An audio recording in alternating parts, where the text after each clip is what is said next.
लखनऊ में आम्रपाली ग्रुप के सैकड़ों करोड़ के मनी लॉन्ड्रिंग मामले में अब नोएडा और ग्रेटर नोएडा अथॉरिटी के अफसर प्रवर्तन निदेशालय के रडार पर हैं। सूत्रों के मुताबिक आम्रपाली ग्रुप के खिलाफ चल रहे मनी लॉन्ड्रिंग के मामले में नोएडा ग्रेटर नोएडा अथॉरिटी के कुछ अधिकारियों से जल्द पूछताछ की जा सकती है।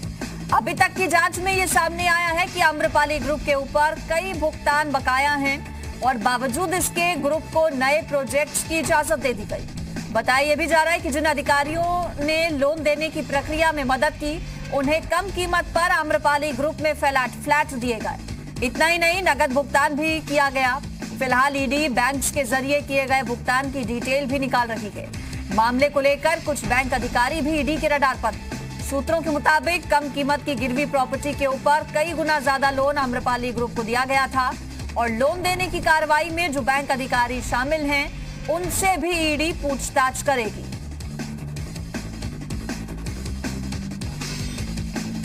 और इस पर हमारे साथ नोएडा से पवन त्रिपाठी हमारे संवाददाता और लखनऊ से लोमस झा जुड़ गए हैं। लोमस का पहले रुख कर लेते हैं। लोमस, मुश्किलें बढ़ने वाली है। नोएडा ग्रेटर नोएडा अथॉरिटी के अधिकारी, साथ ही साथ बैंक के वो अधिकारी और कर्मचारी जिनकी ओर से लोन दिया गया था। बिल्कुल, मैं आपको बता दूं कि आम्रपाली की मुश्किलें कम होने वाली नहीं है लगातार, क्योंकि जिस तरीके से ईडी पूरे मामले की लगातार तफ्तीश कर रही है, उसको लेकर आप देख सकते हैं कि जिस तरीके से पहले ऑडिटर को ईडी के तरफ से गिरफ्तार किया गया, उनको लगातार उनसे पूछताछ की जा रही है। अब देख सकते हैं कि पूरे मामले में कहीं ना कहीं जिस तरीके से आम्रपाली को लोन देने की प्रक्रिया हुई, तो कहीं ना कहीं बैंक कर्मी से भी पूछताछ करने की यहाँ पे बात सामने आ रही है और साथ ही नोएडा अथॉरिटी और ग्रेटर नोएडा अथॉरिटी से भी पूछताछ करने की बात आ रही है। तो कहीं ना कहीं पूरी तरीके से आप देख सकते हैं कि किस तरीके से लोन देने में जो बैंक के कर्मी थे उन्होंने सहयोग दिखाया और साथ ही किस तरीके से नए प्रोजेक्ट आम्रपाली को दिए गए। कहीं ना कहीं ईडी लगातार उन प्रोजेक्ट को लेकर के यहाँ पर पूछताछ करने वाली है और सभी अधिकारियों से, नोएडा अथॉरिटी के अधिकारियों या फिर ग्रेटर नोएडा अथॉरिटी के अधिकारियों, उनसे अब पूछताछ करने वाली है। हमारे सूत्रों के मुताबिक यही बताया जा रहा है कि जल्द ही ईडी के द्वारा पूछताछ किया जा सकता है और साथ ही बड़े खुलासे यहाँ पे निकल करके सामने आ सकते हैं, क्योंकि लगातार जिस तरीके से आप देख सकते हैं कि मनी लॉन्ड्रिंग का पहले से ही केस चल रहा है और उसमें से अगर इस तरह के मामले निकल करके सामने आए कि अगर कोई कर्मी आपको बैंक से लोन दिलाने में कहीं ना कहीं मदद करता है और उसके बाद आप उनको कहते हैं कि आपको सस्ते दरों में यहाँ पे मकान दे दिया जाएगा, तो कहीं ना कहीं ये एक सवाल या निशान है। क्या इस तरह के घोटाले पहली बार किए गए या पहले भी इस तरीके के घोटाले होते रहे? लगातार ईडी के सामने कई सवाल है और ईडी अब इन सवालों के जवाब इन अधिकारियों से जानने की कोशिश करेंगे। बिल्कुल पवन, मेरे साथ नोएडा से जुड़े हमारे संवाददाता। पवन, नोएडा ग्रेटर नोएडा के कितने अधिकारी जिनका नाम इसमें शामिल है, जिनकी ओर से मदद की गई आम्रपाली ग्रुप की, और पूछताछ ईडी कब तक कर सकती है उनसे? बिल्कुल, देखिए मैं आपको बता दूं कि नोएडा और ग्रेटर नोएडा अथॉरिटी, ये दोनों जो दोनों अथॉरिटीज़ हैं, इनके जो अधिकारी हैं वो संदेह के घेरे में है, जांच के घेरे में है। ईडी अपनी एक लिस्ट तैयार कर रही है जिसके मुताबिक उस दौरान जो अधिकारी पोस्टेड थे नोएडा अथॉरिटी में और जो अधिकारी ग्रेटर नोएडा अथॉरिटी में पोस्टेड थे, उनकी बाकायदा एक लिस्ट बनाई जा रही है और उस लिस्ट को बनाने के साथ साथ ये भी कवायद की जा रही है कि उनका डेटा जुटाया जाए, उनकी चल अचल संपत्तियों का ब्यौरा जुटाया जाए और उसके बाद उनसे पूछताछ की जो प्रक्रिया है शुरू की जाए, क्योंकि ये देखना जरूरी होगा ईडी को कि उस दौरान उस सीट पर कौन आम्रपाली ग्रुप के सैकड़ों करोड़ के मनी लॉन्ड्रिंग मामले में अब नोएडा और ग्रेटर नोएडा अथॉरिटी के अफसर प्रवर्तन निदेशालय के रडार पर हैं। सूत्रों के मुताबिक आम्रपाली ग्रुप के खिलाफ चल रहे मनी लॉन्ड्रिंग के मामले में नोएडा ग्रेटर नोएडा अथॉरिटी के कुछ अधिकारियों से जल्द पूछताछ की जा सकती है। अभी तक की जांच में ये सामने आया है कि आम्रपाली ग्रुप के ऊपर कई भुगतान बकाया हैं और बावजूद इसके ग्रुप को नए प्रोजेक्ट्स की इजाजत दे दी गई। बताया यह भी जा रहा है कि जिन अधिकारियों ने लोन देने की प्रक्रिया में मदद की, उन्हें कम कीमत पर आम्रपाली ग्रुप में फ्लैट दिए गए। इतना ही नहीं, नगद भुगतान भी किया गया। फिलहाल ईडी बैंक के जरिए किए गए भुगतान की डिटेल भी निकाल रही है। मामले को लेकर कुछ बैंक अधिकारी भी ईडी के रडार पर। सूत्रों के मुताबिक कम कीमत की गिरवी प्रॉपर्टी के ऊपर कई गुना ज्यादा लोन आम्रपाली ग्रुप को दिया गया था और लोन देने की कार्रवाई में जो बैंक अधिकारी शामिल हैं, उनसे भी ईडी पूछताछ करेगी।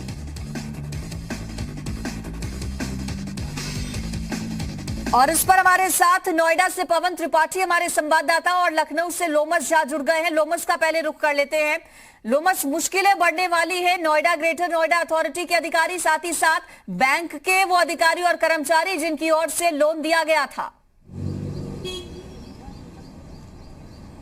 बिल्कुल, मैं आपको बता दूं कि अमरपाली की मुश्किलें कम होने वाली नहीं है लगातार, क्योंकि जिस तरीके से ईडी पूरे मामले की लगातार तफ्तीश कर रही है, उसको लेकर आप देख सकते हैं कि जिस तरीके से पहले ऑडिटर को ईडी के तरफ से गिरफ्तार किया गया, उनको लगातार उनसे पूछताछ की जा रही है। अब देख सकते हैं कि पूरे मामले में कहीं ना कहीं जिस तरीके से अमरपाली को लोन देने की प्रक्रिया हुई, तो कहीं ना कहीं बैंक कर्मी से भी पूछताछ करने की यहाँ पे बात सामने आ रही है और साथ ही नोएडा अथॉरिटी और ग्रेटर नोएडा अथॉरिटी से भी पूछताछ करने की बात आ रही है। तो कहीं ना कहीं पूरी तरीके से आप देख सकते हैं कि किस तरीके से लोन देने में जो बैंक के कर्मी थे उन्होंने सहयोग दिखाया और साथ ही किस तरीके से नए प्रोजेक्ट अमरपाली को दिए गए। कहीं ना कहीं ईडी लगातार उन प्रोजेक्ट को लेकर के यहाँ पर पूछताछ करने वाली है और सभी अधिकारियों से, नोएडा अथॉरिटी के अधिकारियों या फिर ग्रेटर नोएडा अथॉरिटी के अधिकारियों, उनसे अब पूछताछ करने वाली है। हमारे सूत्रों के मुताबिक यही बताया जा रहा है कि जल्द ही ईडी के द्वारा पूछताछ किया जा सकता है और साथ ही बड़े खुलासे यहाँ पे निकल करके सामने आ सकते हैं, क्योंकि लगातार जिस तरीके से आप देख सकते हैं कि मनी लॉन्ड्रिंग का पहले से ही केस चल रहा है और उसमें से अगर इस तरह के मामले निकल करके सामने आए कि अगर कोई कर्मी आपको बैंक से लोन दिलाने में कहीं ना कहीं मदद करता है और उसके बाद आप उनको कहते हैं कि आपको सस्ते दरों में यहाँ पे मकान दे दिया जाएगा, तो कहीं ना कहीं ये एक सवाल या निशान है। क्या इस तरह के घोटाले पहली बार किए गए या पहले भी इस तरीके के घोटाले होते रहे? लगातार ईडी के सामने कई सवाल है और ईडी अब इन सवालों के जवाब इन अधिकारियों से जानने की कोशिश करेंगे। बिल्कुल पवन, मेरे साथ नोएडा से जुड़े हमारे संवाददाता। पवन, नोएडा ग्रेटर नोएडा के कितने अधिकारी जिनका नाम इसमें शामिल है, जिनकी ओर से मदद की गई अम्रपाली ग्रुप की, और पूछताछ ईडी कब तक कर सकती है उनसे? बिल्कुल, देखिए मैं आपको बता दूं कि नोएडा और ग्रेटर नोएडा अथॉरिटी, ये दोनों जो दोनों अथॉरिटीज़ हैं, इनके जो अधिकारी हैं वो संदेह के घेरे में है, जांच के घेरे में है। ईडी अपनी एक लिस्ट तैयार कर रही है जिसके मुताबिक उस दौरान जो अधिकारी पोस्टेड थे नोएडा अथॉरिटी में और जो अधिकारी ग्रेटर नोएडा अथॉरिटी में पोस्टेड थे, उनकी बाकायदा एक लिस्ट बनाई जा रही है और उस लिस्ट को बनाने के साथ साथ ये भी कवायद की जा रही है कि उनका डेटा जुटाया जाए, उनकी चल अचल संपत्तियों का ब्यौरा जुटाया जाए और उसके बाद उनसे पूछताछ की जो प्रक्रिया है शुरू की जाए, क्योंकि ये देखना ज़रूरी होगा ईडी को कि उस दौरान उस सीट पर कौन अधिकारी बैठा था जिसने अम्रपाली ग्रुप को बहुत ज़्यादा फ़ायदा पहुंचाया और बहुत सारी अनियमितताएं बरतते हुए भी अम्रपाली ग्रुप को बहुत ज़्यादा फ़ायदा पहुंचाया। जब एक प्रोजेक्ट पूरा नहीं हुआ था उसके बावजूद दूसरे प्रोजेक्ट के लिए ज़मीन कैसे मुहैया कराई गई, कैसे उनको बैंक लोन्स मिले और कैसे उनके प्रोजेक्ट्स को पूरा नहीं होने के बाद उसकी अनदेखी करते हुए उनकी रिपोर्ट्स को अपने कागज़ में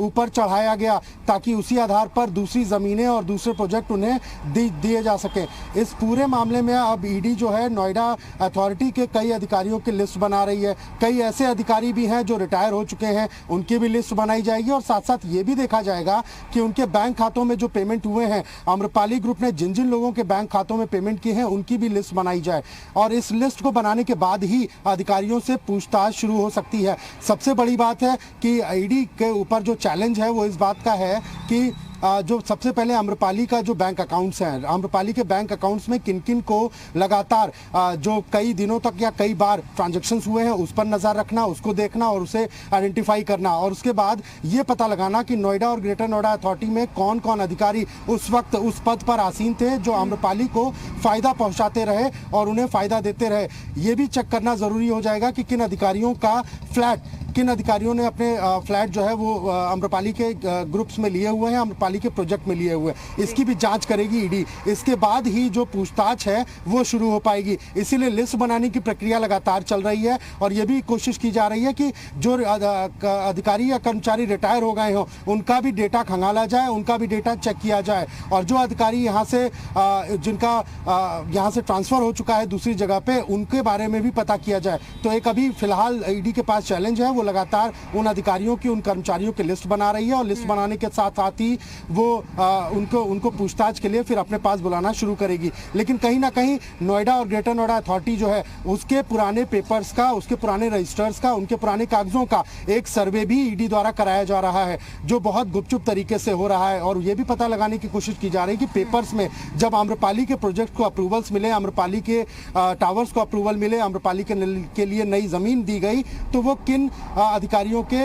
साइन से दी गई है, किन अधिकारियों का इन्वॉल्वमेंट उसमें है। तो उन सारे पेपर्स को भी इकट्ठा किया जा रहा है, क्योंकि वो केस प्रॉपर्टी होंगे। जब अधिकारी से पूछताछ होगी तो पुख्ता तौर पर जब ईडी सारे पेपर्स लेकर बैठेगी तब उन अधिकारियों से पूछताछ की जाएगी और उनसे जितनी भी इंफॉर्मेशन है वो निकालने की कोशिश हो सकती है। तो मुश्किल में है नोएडा और ग्रेटर नोएडा अथॉरिटी के अधिकारी, और खास तौर से वो अधिकारी जो उस पीरियड के दौरान वहां पर मौजूद थे।